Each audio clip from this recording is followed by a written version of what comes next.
Mr. Mohammed Idris, with no formal education, housewife, married for the past 45 years, para 10 plus 0, all SVDs by traditional birth attendant at home, last child... How many?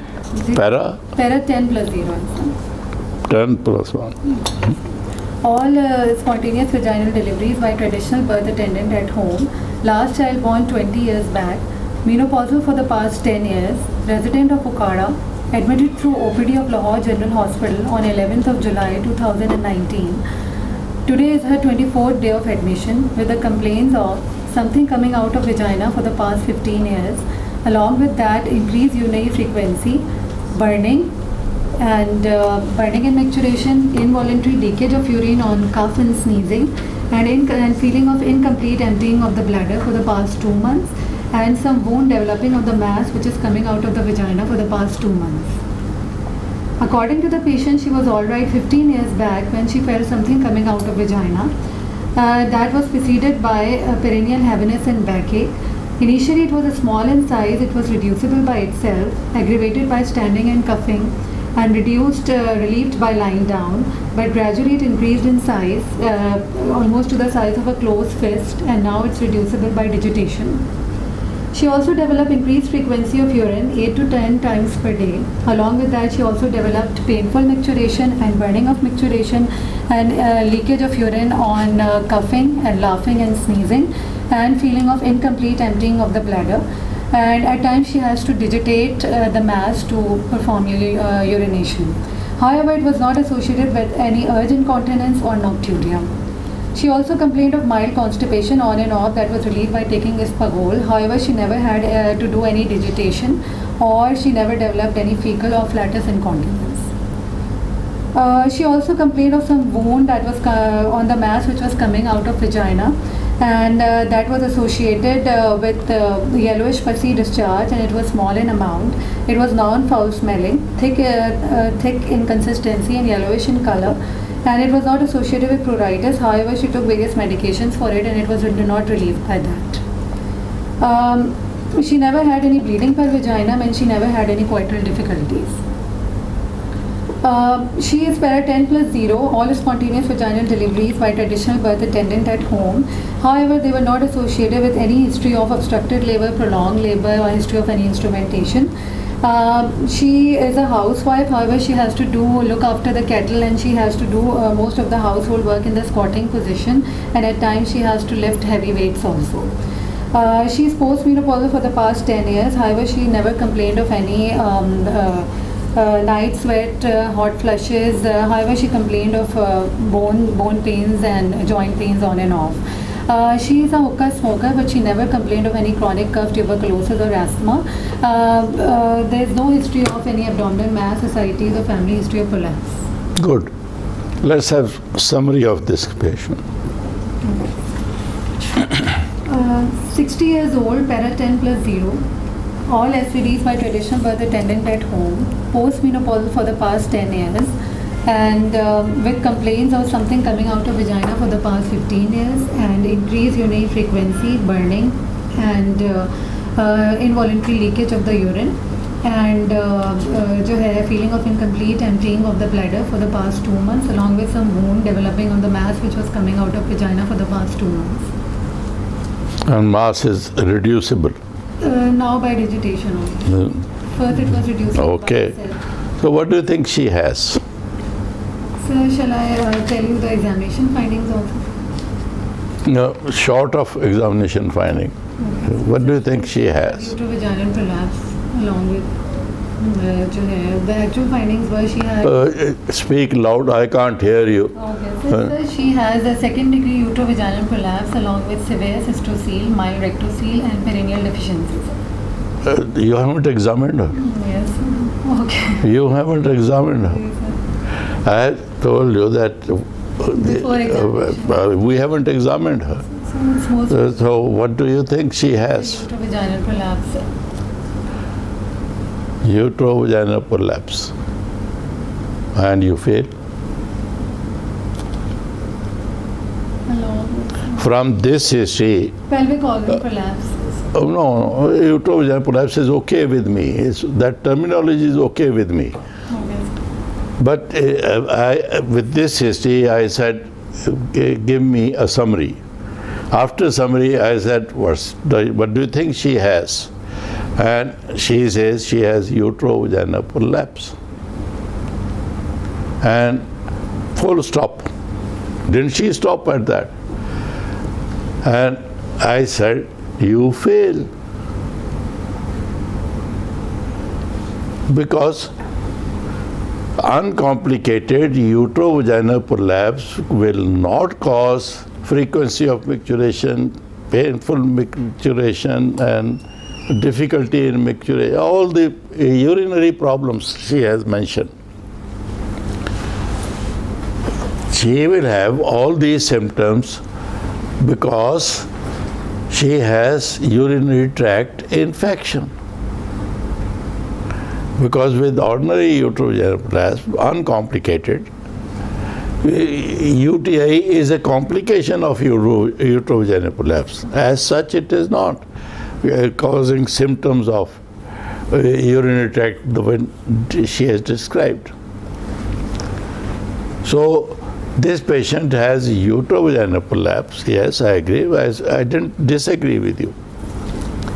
But the diagnosis is not complete here because she has, as a matter of her main symptoms are related to urinary tract. I presume if she did not have these symptoms, maybe she will not be coming to you for treatment. Because uterovaginal prolapse is not causing any difficulty in defecation, any difficulty in coitus, if at all she is having coitus, or any other problem, not making her life uncomfortable or painful because of the presence of this uterovaginal prolapse, right? So this patient has, I think from history, uterovaginal prolapse plus UTI. That is the complete diagnosis. Now tell me, what are your local findings? It's a local examination done in the dorsal position. I'm hard of hearing, talk loud. Vulva is normal looking with scanty hair growth, and 4 into 5 centimeter mass is seen coming out of the vagina, which is most probably a second degree uterovaginal prolapse because cervix is fine hanging out of the vagina. However, there is no bleeding and no discharge seen, and cervix is not hypertrophied or congested. There is a 2 into 3 centimeter ulcer seen on the right side of the lateral wall of the cervix, which is circular in shape and with inverted margins and healed base, and it is not bleeding to touch, and the surrounding tissues are healthy. A 1 into 2 centimeter area of keratinization is also seen on the anterior lip of the cervix. The pap smear is taken, and stress incontinence is demonstrable, so it was positive. Stress incontinence. So stress incontinence is? It was positive. And on the palpation. Just stop here. Yes. You fail not only once, you fail twice, you fail thrice. This failure is confirmed, no more. Whatever you say, whatever we do about uterovaginal prolapse, you will not pass. I'm not in a foul mood because I came late 5 minutes. You will not pass. Just before pelvic examination, what do you ask the patient to do? To empty her bladder. You don't examine a patient locally with full bladder. So just before you do pelvic examination, first message of the day, you ask the patient loud and clear, even if you had asked previously, so that your examiners can hear you.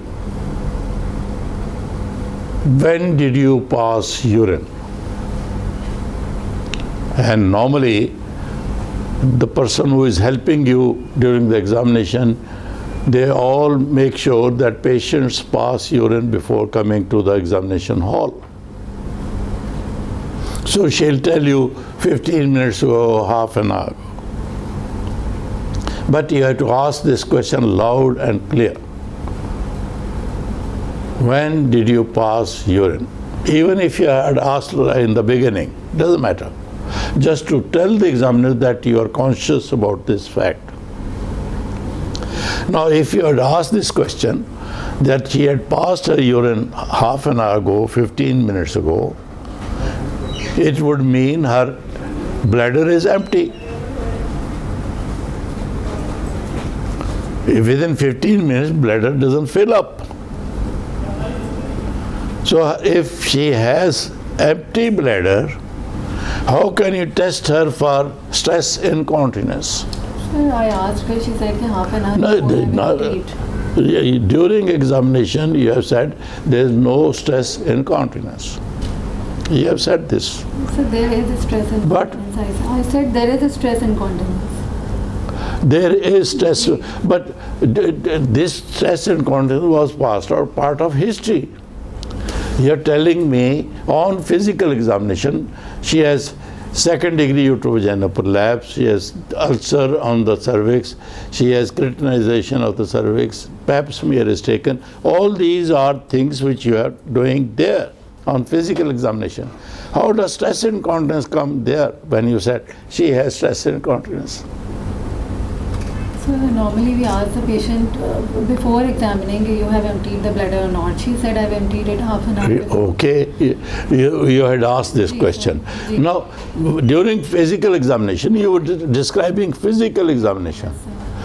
You said there's stress incontinence. So that's confirmed by the urodynamic testing, but I asked her, I parted the labias and I asked her to cough. Will you ask her to cough when she has empty bladder? That's why you fail. That's why you fail.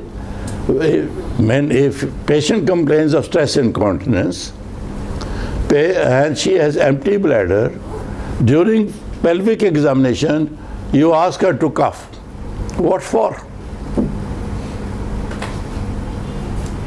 And then you say there is stress incontinence or no stress incontinence. Both statements are wrong. If you ask her to cough and there is no stress incontinence, it's a wrong statement, because stress incontinence is demonstrable, is visible only if bladder is full. And if you ask her to cough, and I don't know whether there'll be, but if a drop of urine or some fluid is there with empty bladder, it could be some sort of incontinence, not stress. There are so many other causes of incontinence of urine, not stress. So that's why I said that physical examination, you describe this as a matter of fact. If you want to toe your line, you would say, after you've done all this finding, these are the findings, and you should add, I cannot examine her for stress incontinence because she emptied her bladder half an hour ago. That should have been your statement. It means you are telling the examiner that a bladder has to be full. As for ultrasound, you fill up the bladder. In the same way, you ask the patient to retain urine.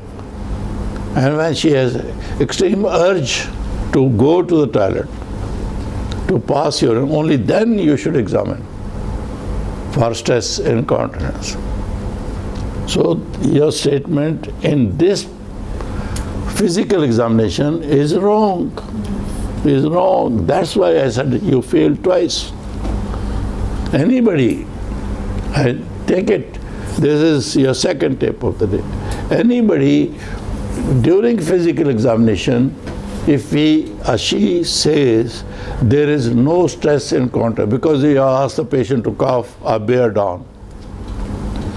No urine comes, and you say there is no stress incontinence.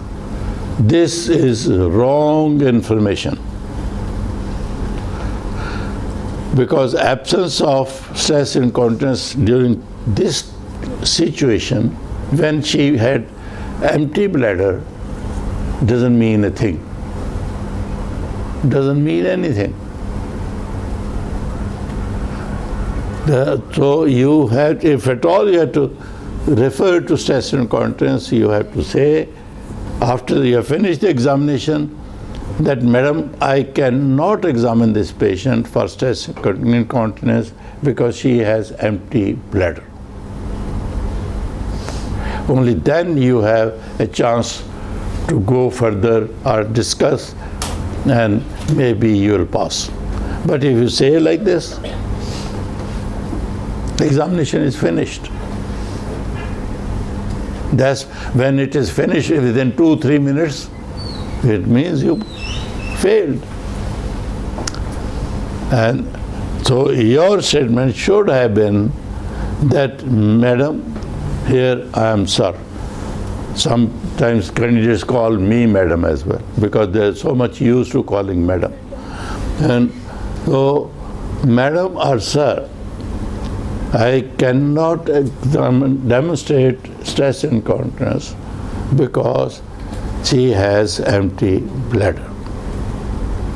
If you wish me to demonstrate this, I'll ask her to go out, drink a lot of water.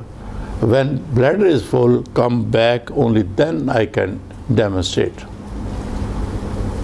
That's how it should be, right? So, for the latecomers, give them summary once again, now with your physical findings. 60 years old, para 10 plus 0, with all SVDs by traditional birth attendant at home, postmenopausal for the past 10 years, and with complaints of something coming out of vagina for the past 15 years, and increased urinary frequency, burning and micturition, and involuntary leakage of urine, and feeling of incomplete emptying for the past of the bladder for the past 2 months, and some wound developing on the mass which is coming out of vagina for the past 2 months. And on examination, my findings are it's a second degree uterovaginal prolapse with severe cystocele, mild rectocele, and deficient perineum. When you say second degree uterovaginal prolapse, what does it mean? Sir, I did not tell you the later part of the examination. Yeah, I palpated the fundus, but it was not palpable. The fundus of the uterus, it was not palpable. So, that's why I'm saying it's a second degree uterus. Okay. The reason this is second degree uterus prolapse, as the lady has described, if something or uterovaginal prolapse comes out, doesn't matter 1 inch, 2 inches, 3 inches,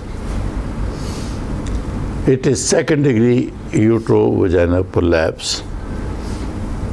It will become third degree uterovaginal prolapse only when the whole of the uterus lies out and anterior and posterior vaginal wall above the uterus you can compress and meet together above the fundus.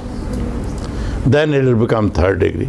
As she has said, because she cannot reach above the uterine fundus, so it remains second degree. Just because 3 inches, 4 inches of it comes out doesn't change its category from second to third degree. Important. It would have been first degree uterovaginal prolapse if the cervix had not come out of introitus. So, first degree, this is, I suppose, easy categorization.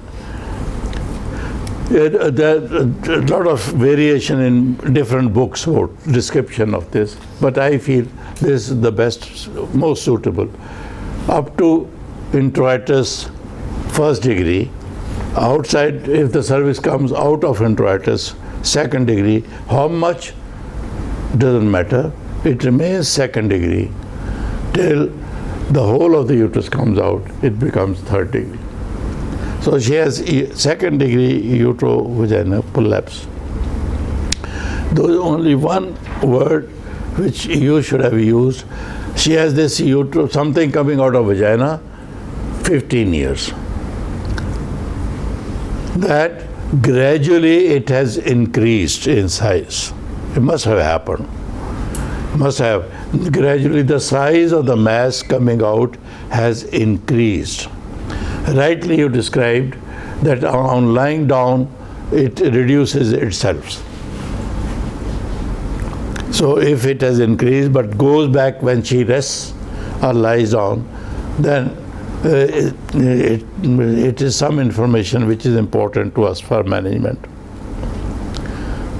And you have not added, this is second degree uterovaginal prolapse, yes, with urinary tract infection or symptoms, more likely infection because these are the symptoms of infection. Third, you have not added, which you should have, with a decubitus ulcer on the cervix. So I had one confusion. Once I examined the patient, so she was already admitted for the past 23-24 days, and her management was being done, packing was already being done for the past 24 days, ulcer was healed. So should I mention it? You have described the ulcer, 2 centimeter, everted edges. You didn't give complete description of the ulcer, but you did say something about ulcer. I said the healed base, and I was a bit confused if it is a healed ulcer. If it was healed, then it can't have everted edges.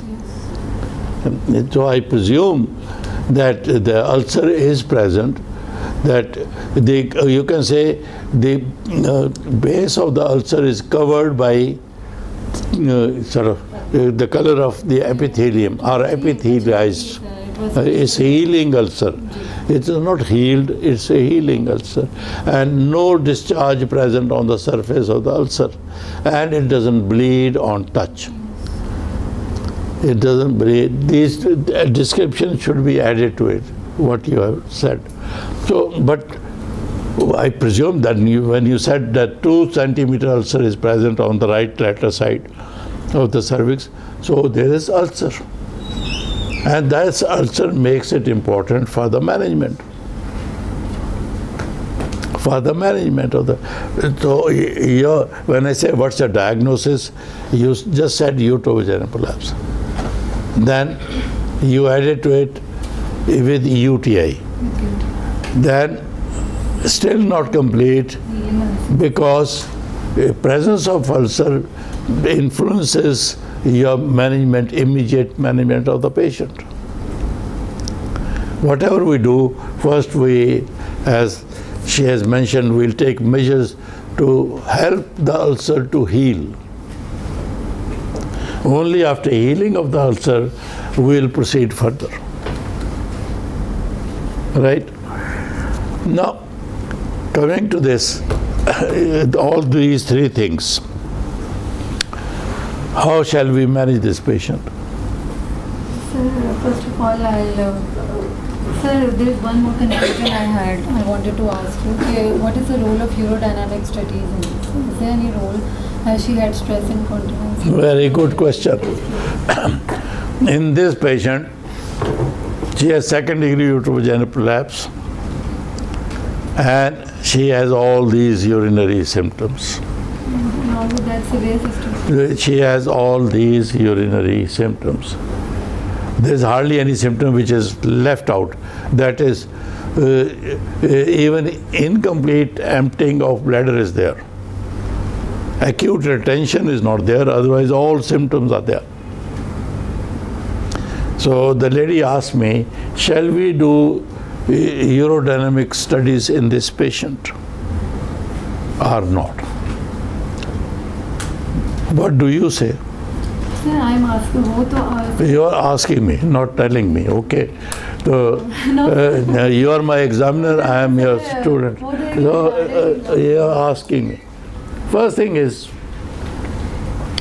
when a patient comes to you with urinary symptoms, which are all these symptoms, including stress incontinence. First thing is that if the differential diagnosis of UTI is there, you confirm UTI, treat UTI, and then after treatment of UTI, if the symptoms persist, only then you do urodynamic studies. So in this patient, they are out.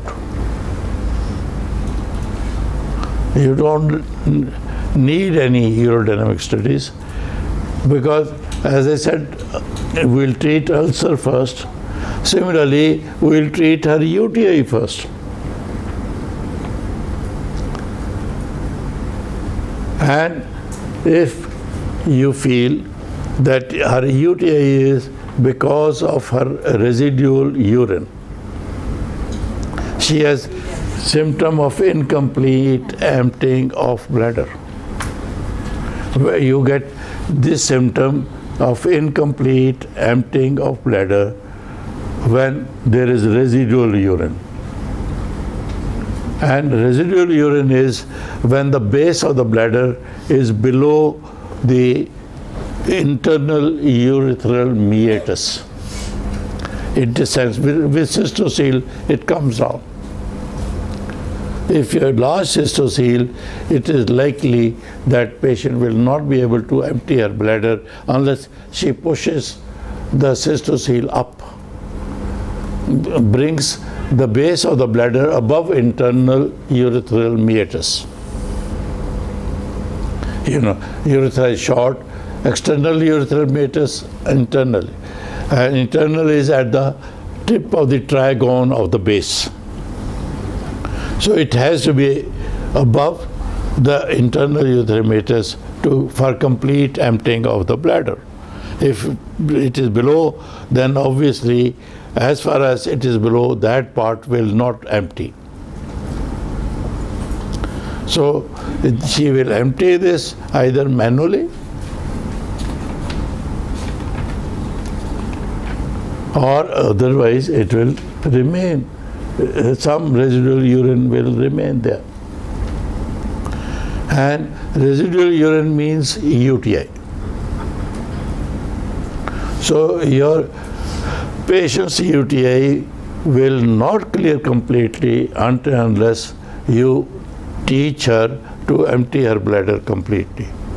When she gets this feeling of incomplete, tell her to push it up, then she'll empty it. So anyway, in this patient, she needs 2 complications to be treated before we proceed with the treatment of utero-vaginal prolapse. One, treatment of her ulcer to UTI. So urodynamic, I have answered that question. That in this patient, we can't do urodynamic because as long as she has got this infection, it will treat and then subsequently we see. Then let's go back to our ulcer first. Here is a patient who has got 2 centimeter and everted edges, base covered by epithelial healing or surface. It doesn't bleed on touch and no discharge on the surface, because normally infected ulcer has purulent discharge present on the surface. According to the lady, it doesn't. First thing we say, we'll make sure this is a decubitus ulcer. We take it for granted. The ulcer which is present with utero-vaginal prolapse is decubitus ulcer. Decubitus ulcer is because of ischemia of the cervix, not trauma. Not because cervix lies outside, it is traumatized. No. When cervix lies outside, the supply to the uterus because of kinking of the blood vessels is reduced. because of reduced blood supply, there's ischemia, less blood supply. And that leads to the formation of ischemic ulcer at the most descendant or dependent part of the cervix. Here the lady presumed it is decubitus ulcer. In the examination, no. Here is a lady who is 65 years of age and she is para 10,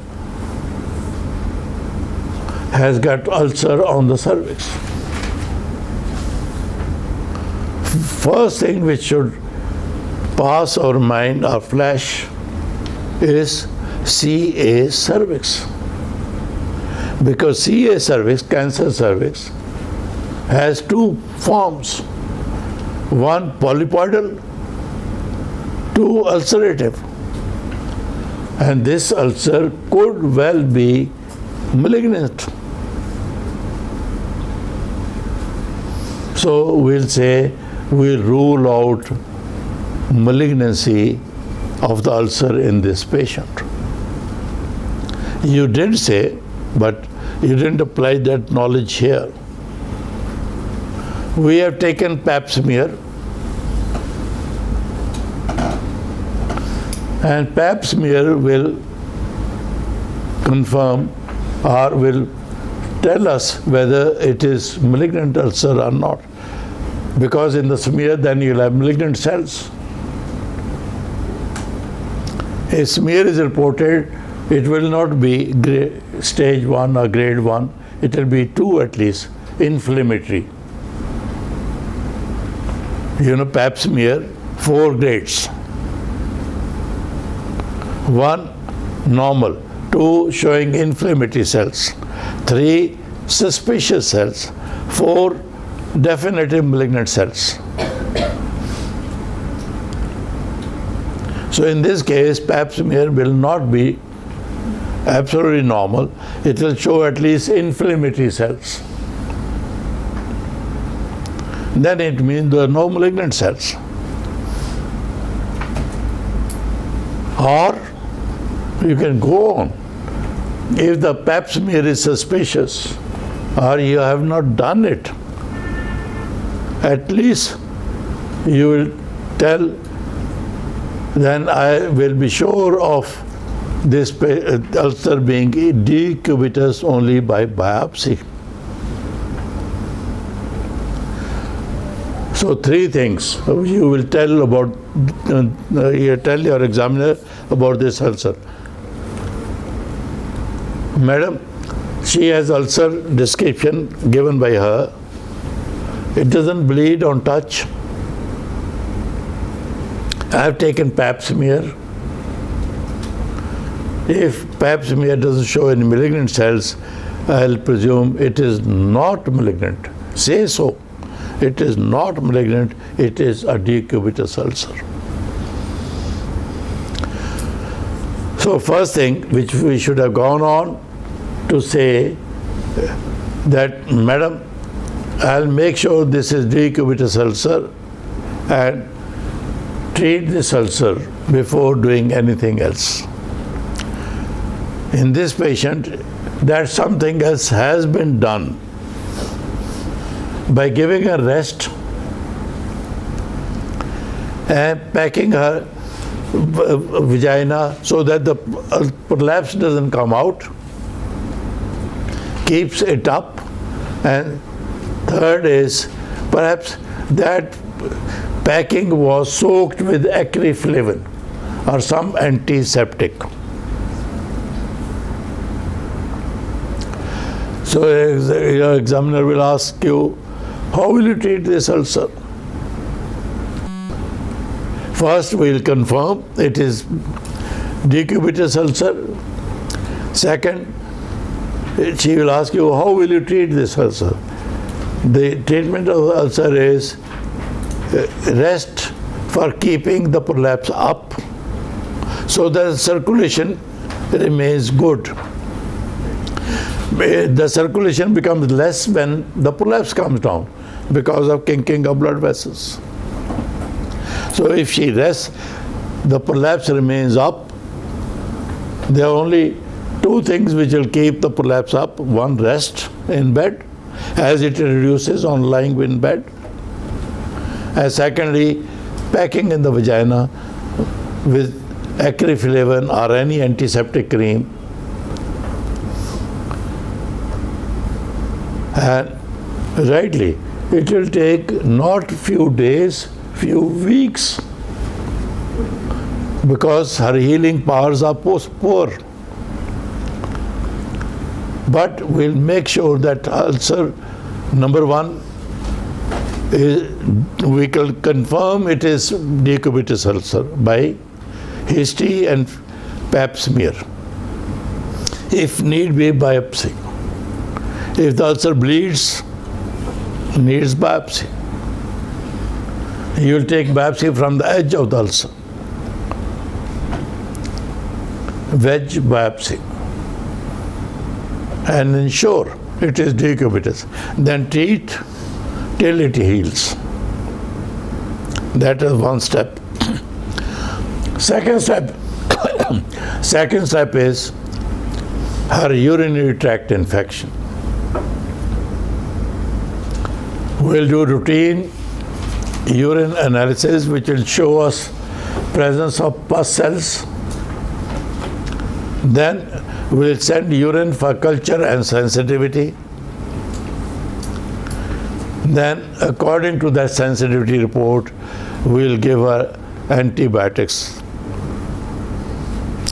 till the infection is cleared.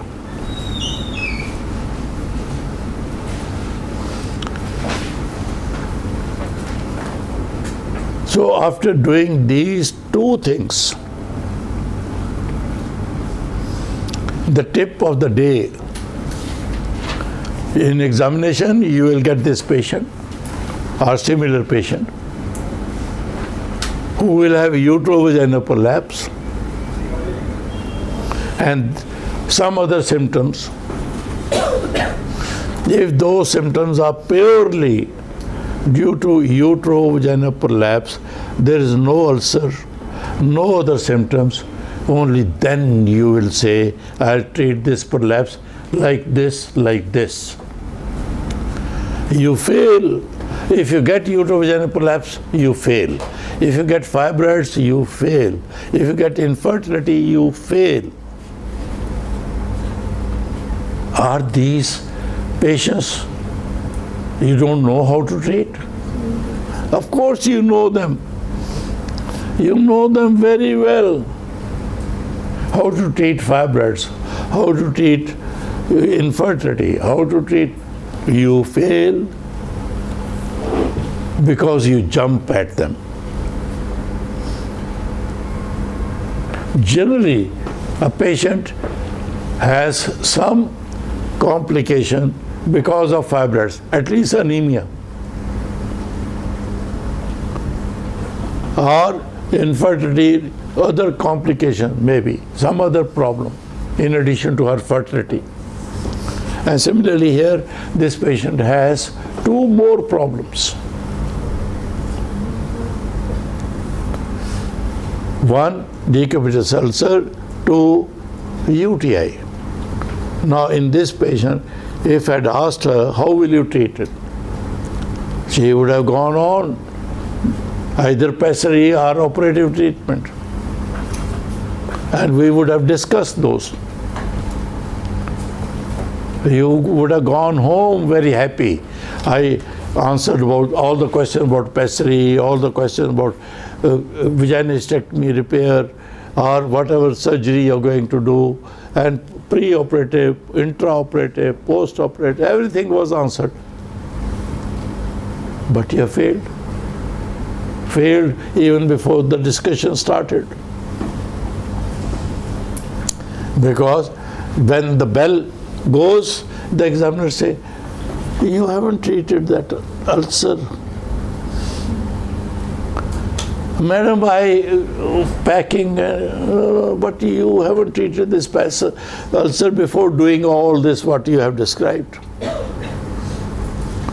If the patient has cough and things like that, you'll treat that.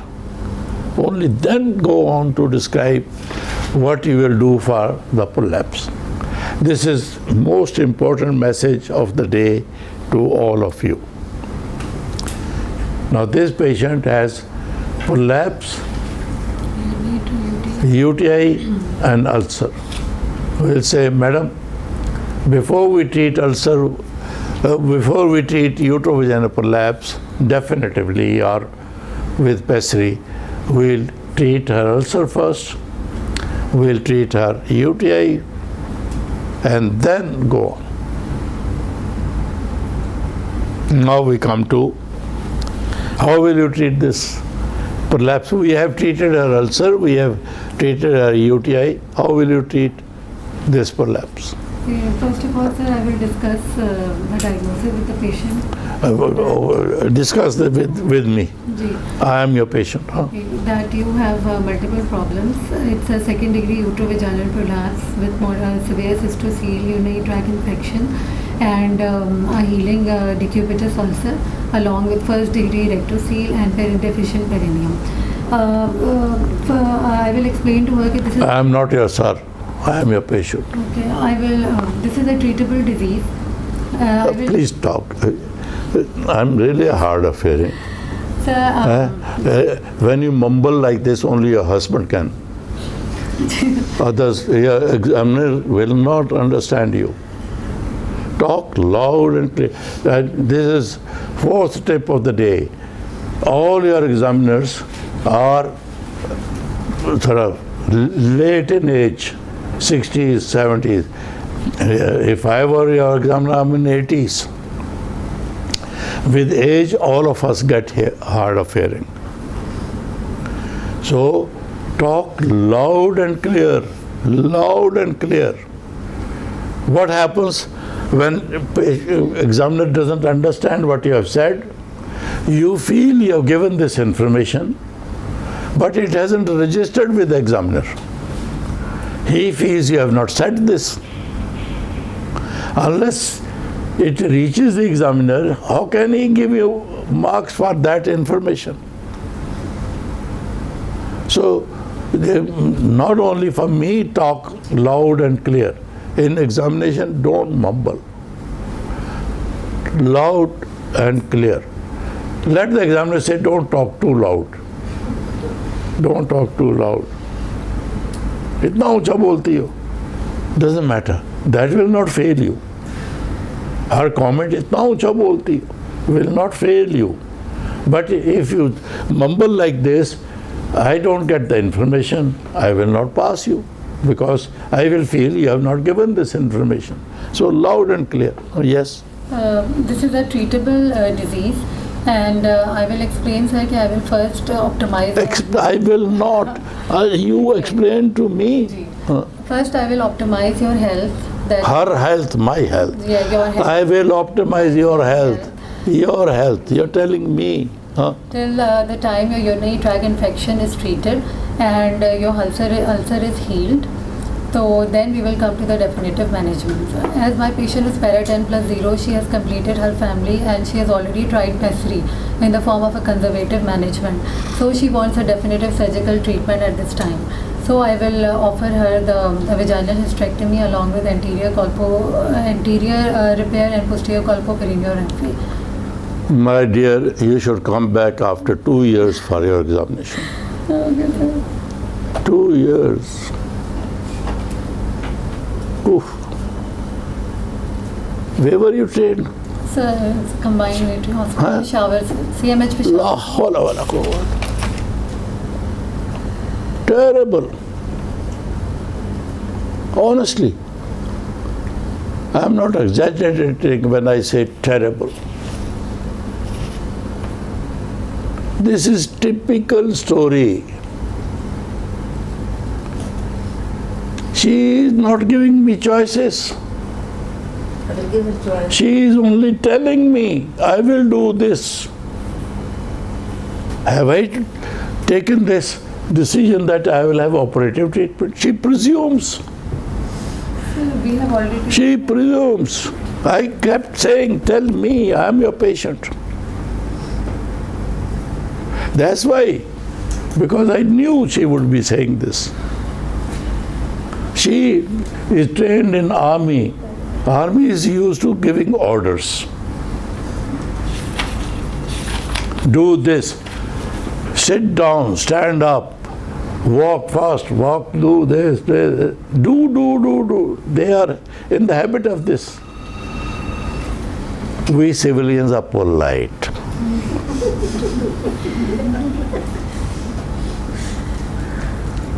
We give choices. We give choices in the Senate whether you vote right or left. Doesn't matter which party you belong to. There's a democracy. So, absolutely wrong. I will counsel my patient. The word is counsel. I will counsel.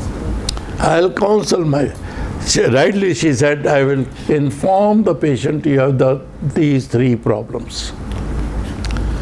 You got prolapse which coming out, making you uncomfortable.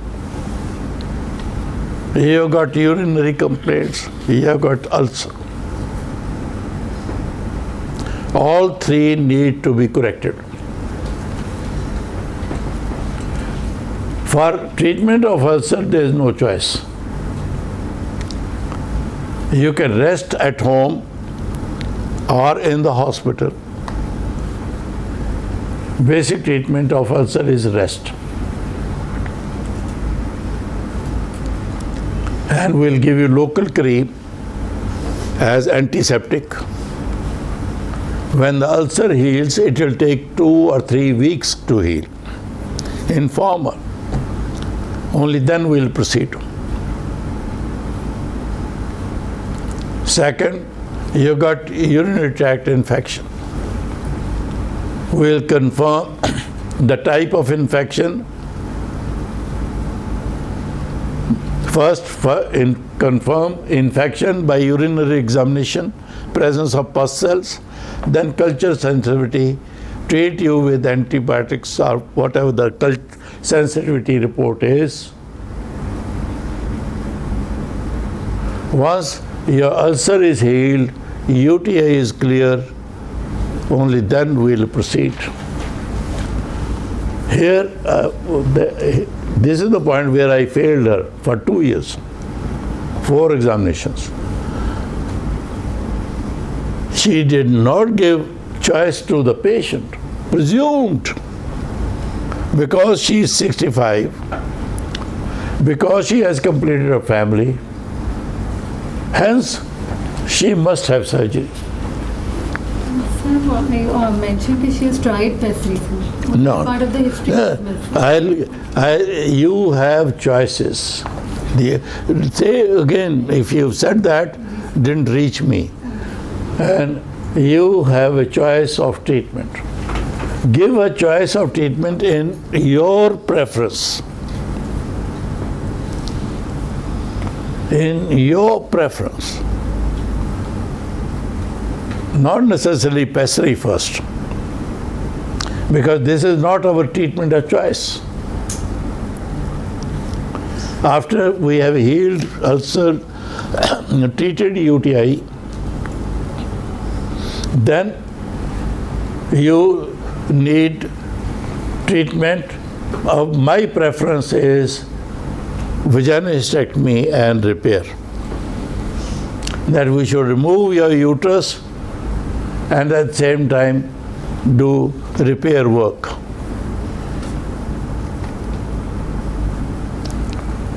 But you have second choice as well.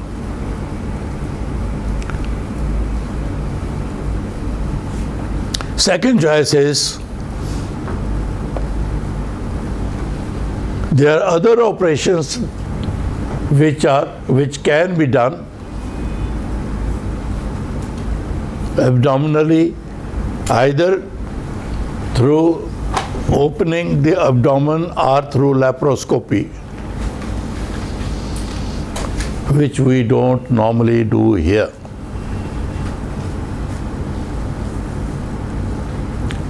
Third choice is non-operative treatment with pessary.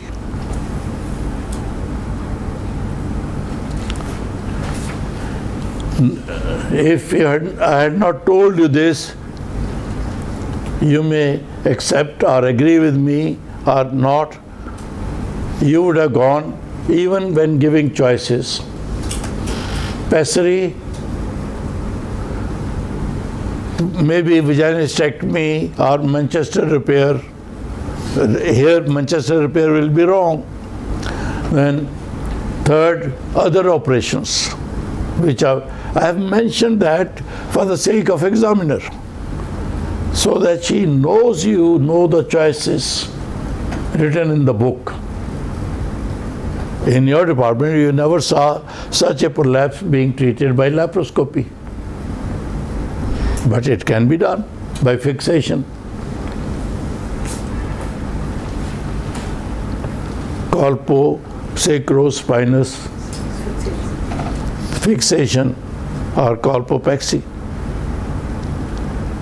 Or there are other chirurgical operation and some other name. All these sort of making straps and fixing it there. But I have not done. I am sure you have not seen, but written in the book. But written in the book.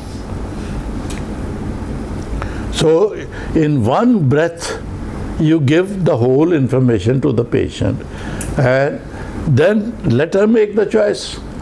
Let her choose what you say in number one. But if she doesn't choose number one, she said, Doctor, I'm old, 65. I don't want surgery. Of course the choice is there then, pessary.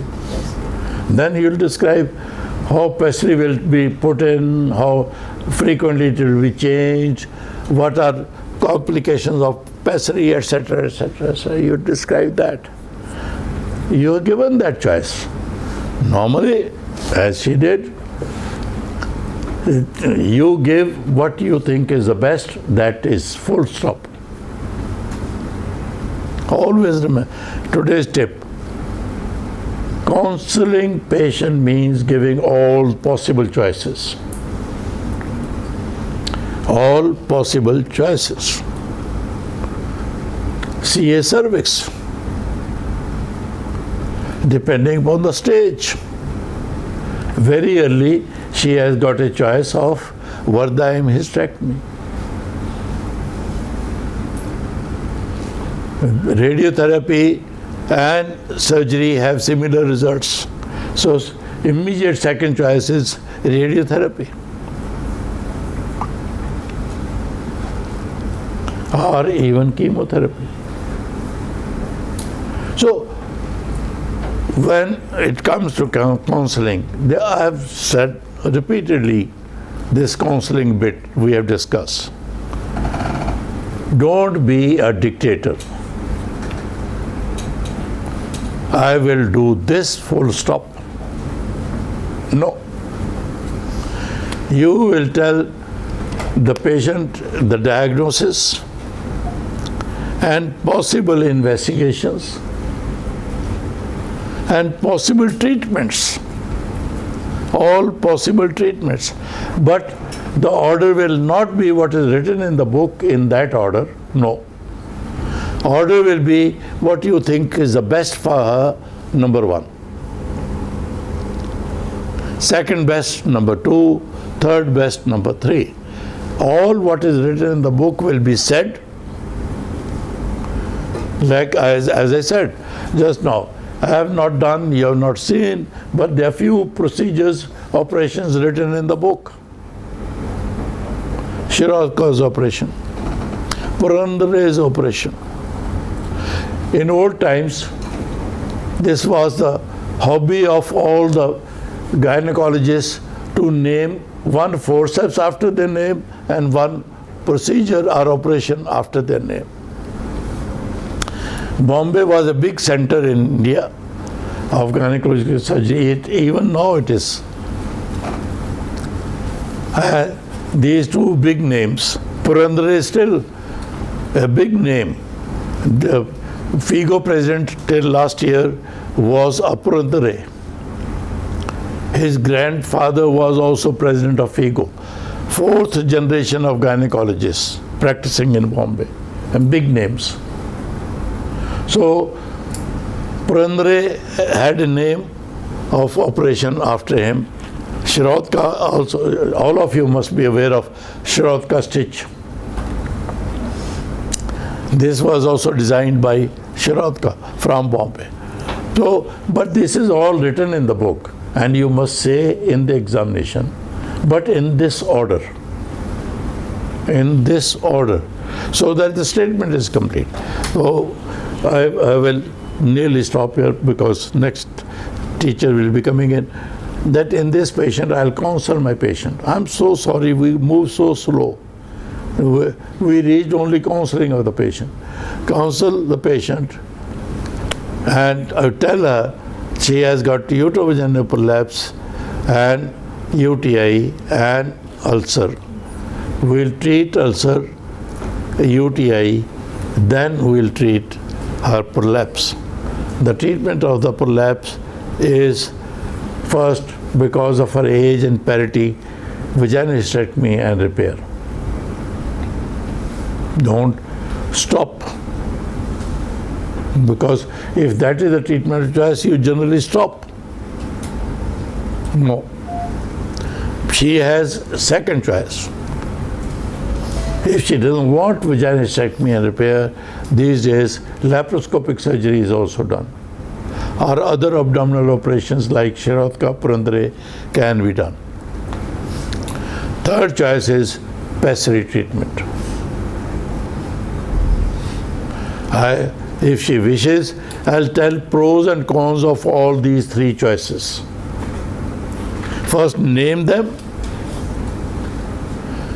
Vaginal hysterectomy repair, any abdominal procedures, and pessary.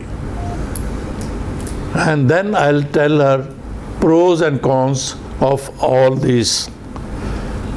Of vaginal hysterectomy and repair, it is a surgical procedure. Its complications, its advantages. The second item, abdominal. It can be done. I don't do it, but if you like, this can be done laparoscopically or abdominal laparotomy. Third, pessary. And if she chooses pessary, I'll tell her advantages and disadvantages of pessary. So after making this choice, the examiner will tell you, all right, your first choice, vaginal hysterectomy and repair, she accepts that. Then you go on to discuss with the examiner vaginal hysterectomy, its advantages, pre-operative, post-operative, delayed complications of this procedure, or any disadvantages or advantages, like this.